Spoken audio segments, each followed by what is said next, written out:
right now we are changing the heights to the men's height for the 3K steeplechase. What does that mean? The men go up a little bit higher. The barrier is a little bit higher for the men. So their hurdle crews out there raising the barrier a little bit. And this is, historically, the AAC has been very, very good in the steeplechase. We mentioned Brian Barraza also earlier, but Travis Mahoney is a Temple alum. He was 5th at NCAA's back in 2012. Temple is historically a very strong steeplechase school. We'll see what happens in this race. But we have Memphis leading the charge with the #1 time coming in. That's going to be Zachary Wyatt with an 8:54. Tony Banos of Cincinnati and Julius Heald of Cincinnati with the 2-3 spots coming in at 8:55. Look for those three to kind of battle it out for the title in the American Conference 3K steeple. Kossover from Wichita State, Dutchacek from Wichita State, Reed Suttahaven from Tulsa, Pete Johnson, a freshman from Tulsa, rounding it out, Tate Wyatt, sophomore Memphis Tiger, Liam Walsh, a freshman from Memphis, Britt Magnuson, a sophomore for the Shockers of Wichita State, Matthew Russell, a junior, East Carolina Pirate, and a teammate of his, Chase Osborne, a freshman, out there as well. You heard Hayden say, coming in, and a lot can change over the course of the next 10 to 15 minutes, but Wyatt, the native of British Columbia, predicted by many to take the gold in the 3,000-meter men's steeplechase final, and then Tony Banos, the sophomore from Cincinnati. So almost done raising the heights to 36 inches from the men, from 32 for the women. And like, you know, we saw the duel between Topham and G in the 3K steeplechase for the women. Expect this to be a much closer race for 2 reasons. 1, the seat times for the guys are a lot closer. 2, I always like to say women are much smarter distance runners than guys. They like to race all out and absolutely pull everything out of themselves to get the best time, where guys, they always seem to think that they have the best 150, 200 meter closing speed at the end. A little bit of prowess there, so expect the guys to kind of stay a little closer and try to win on a finishing kick. But the steeplechase always tends to be a little bit different. It's not one of those races with a super fast close. Tends to be an attrition race, so whoever gets out in front has a huge, huge advantage coming into the end. The American Athletic Conference record back in 2018, Barraza from Houston, 8:48.47, if you want to keep an eye on that. The Division I record, Henry Rono, Washington State, you have to go all the way back to 1978. Rono did an 8:12.39. Where were you in 1978, Hayden? I think my parents might have been in middle school. There you go. I mean, in terms of these NCAA Division I records, there are some from, you know, a year ago, 2 years ago, 3 years ago. 1978? Well, I was talking about how the women's steeple, the Americans have absolutely done fantastic on the world scene. The men's side, not so much. We only, I think as of last check, we only have maybe 6 or 7 qualifiers for the steeplechase and Olympic trial qualifiers this year. Kind of out of character. We did see a race in EKU where we thought we had the qualifier for a handful of people. Craig Nowak took the victory there, a friend of mine, and ended up, the track was short because of this, you know, what we talked about earlier with the steeplechase pit being in a different spot. So it's not necessarily 400 meters, and Craig Nowak had that taken away from him, but I'm looking forward for him getting a qualifying mark later this season as we head towards the Olympic trials. And obviously the underway here, the American Athletic Conference, day 2, about ready to wrap up. And it looks like the 2 Cincinnati athletes went straight to the lead. That'd be Tony Banos and Julius Heald, the 2 sophomores from Cincinnati, coming in with the 2nd and 3rd fastest time. Again, is the strategy there the clean look at the barriers? Big, big help to be able to see the barriers clean. Obviously isn't the only strategy. We saw Rebecca Topham win it from kind of falling back a little bit and letting the race play out in front of her. It is 3K, so you got plenty of time, but I mean, we're watching this water jump. It's a whole lot easier getting over a water jump when you can see it. Points will be awarded. We've had a number of heats today in day 2. We've had a number of preliminaries as we've gone through the Saturday at the American Athletic Conference Outdoor Track and Field Championships. But this, folks, is for medals. It's for points towards your team. So you see both the Cincinnati athletes in the half tights. That's Tony Banos on the inside, Julius Heald on his outside. Interesting that only the 2 Cincinnati guys went half tights. I know you probably don't know much on this, but there's a big debate between male distance runners. Do we go short shorts or do we go half tights? Cincinnati's elected with the half tights, and they're off to an early lead. I'm thinking short shorts. Right? Less weight, the better. You're more aerodynamic. Well, you might be more aerodynamic with the half tights. We saw Galen Rupp when his incredible run at the Olympic trials and the Olympics went for the half tights, with the full aerodynamic look. But definitely the classic look is the short shorts. During our production meeting, we didn't have any conversation about attire. Did we? I can't imagine that was in the notes. But it's a point well taken, and maybe, you know, you and I were talking earlier about technology and the use of video and other kinds of technology to help teams, help student athletes. Well, of course, there have been advances in equipment. You're talking about the difference in attire, the uniform that you wear, how that can play a difference. You know, there's a study out there somewhere. Yep, and honestly, it just comes down to a level of preference, though. What's the athlete most comfortable in, and what do they feel fast in? And right now, it looks like Julius Heald is feeling fast, taking the lead in first place. His teammate is in third, and we have a Wichita State athlete. I think that might be Ethan Kessover, the senior from Wichita State, hanging out in second place. But we're still pretty early in this race, and as expected, we have a pretty good pack of guys all sitting together, racing for the lead. We'll see maybe a little bit separation as we get closer to 2K. Once those legs start getting a little heavier and those barriers feel a little bit higher, we'll see some separation. Incidentally, just to pass this along, because in a race like this it's relevant, temperatures have dropped down to 80 degrees Fahrenheit here in Tampa. Humidity at 41%. The wind has picked up significantly. You might have seen the American flag as we did a shot across the track. Wind is up to 16 miles per hour when we arrived here at the stadium. What was it, about 4 or 5 hours ago? It was about 5 miles per hour. Pretty insignificant. And you know you're in Tampa when you say the temperature dropped to 80 degrees. So expect these races to be a little slower than expected. It is harder to run distance when it's nice and warm out. They do obviously have that little shower through the water jump, but you know, if they're doing it right, they're not spending too much time in the water pit. If you're hanging out there too long, you might as well go to the beach. Big pack of guys queuing up. Looks like the pace has lagged a little bit over this last lap. A lot of guys in with a chance to podium, maybe even win. I'll say it again, I'm going to brag on our team.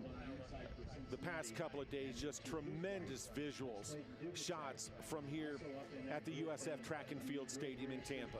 Yeah, we're getting a great shot of the lead pack here. 8 guys in the steeplechase all together.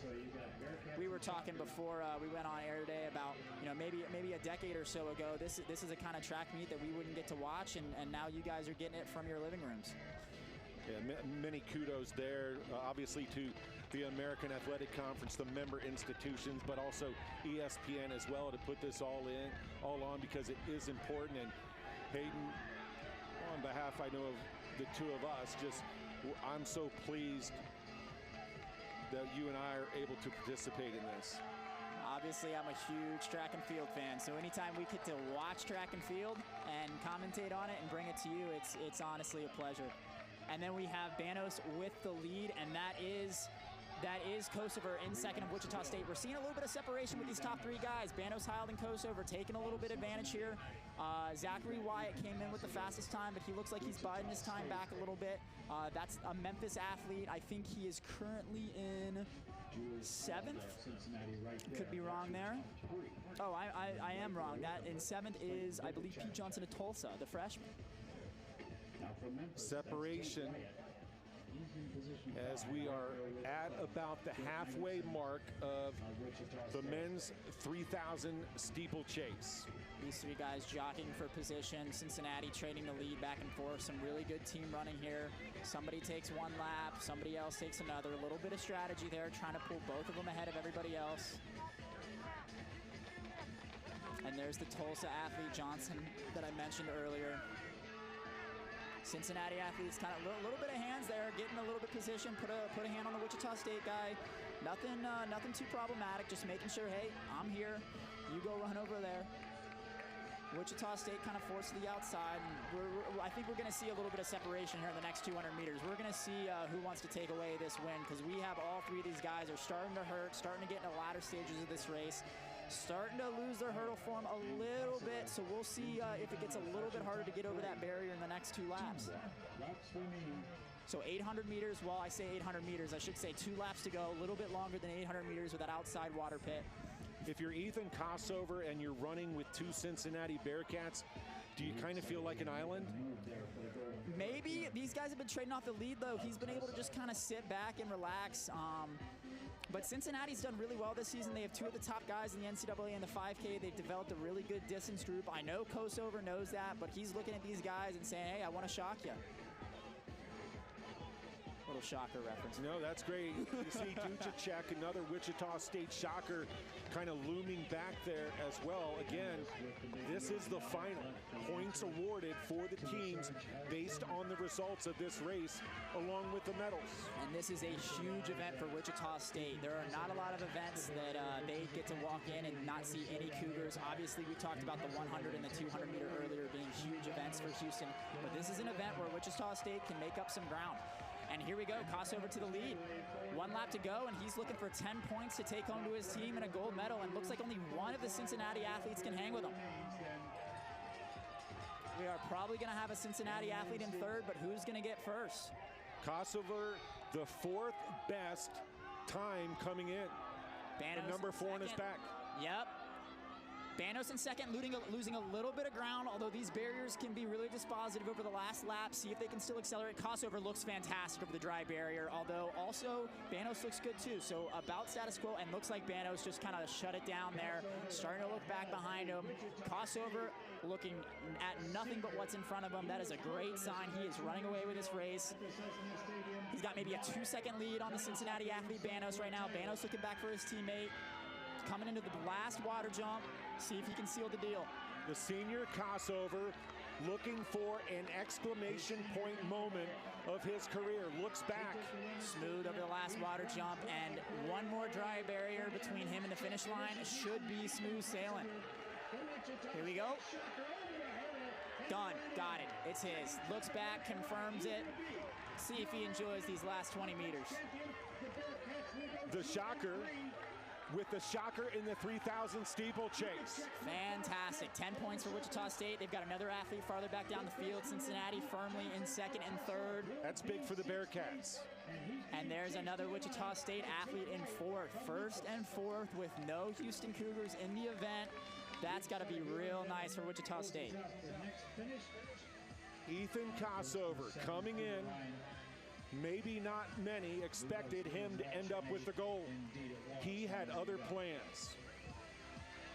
We'll let the runners finish here, and then Hayden, once they have the totals calculated, will pass along the finish from the 3,000 meter men's final in the steeplechase. So Kossover took the win with 8:57. Banos and Heil both ran 9 flat. And behind them, we had another Wichita State athlete. That's Clayton Duchacek of Wichita State, 9:08, followed by Pete Johnson. Pete Johnson is of Tulsa. Waiting to get the time for you. 9:12 for Pete Johnson, followed very closely by Liam Walsh of Memphis. So Zachary Wyatt, we were talking about him. He did not start the race. He had the fastest time coming in. Did not start the race, so missing out on some points there for Memphis. Memphis only got 8th through Tate Wyatt. Tate Wyatt with a 9:19, 5 seconds off his PR, got 8th. And I missed 7th, who's Reed Shahadovin of Tulsa, 9:13, and there's the results for you. Yeah, Zach Wyatt, the fastest time coming in, did not start. So Memphis missing out on some points there, but Wichita State taking full advantage of it with 1st and 4th. And again, at the end of the day, the end of the championships, in this case meaning tomorrow, it could all matter. I mean, there have been instances, you know this, Hayden, where the team title can come down to the result of one race. You know, it's not unheard of. It's not unheard of in the AAC for that to happen.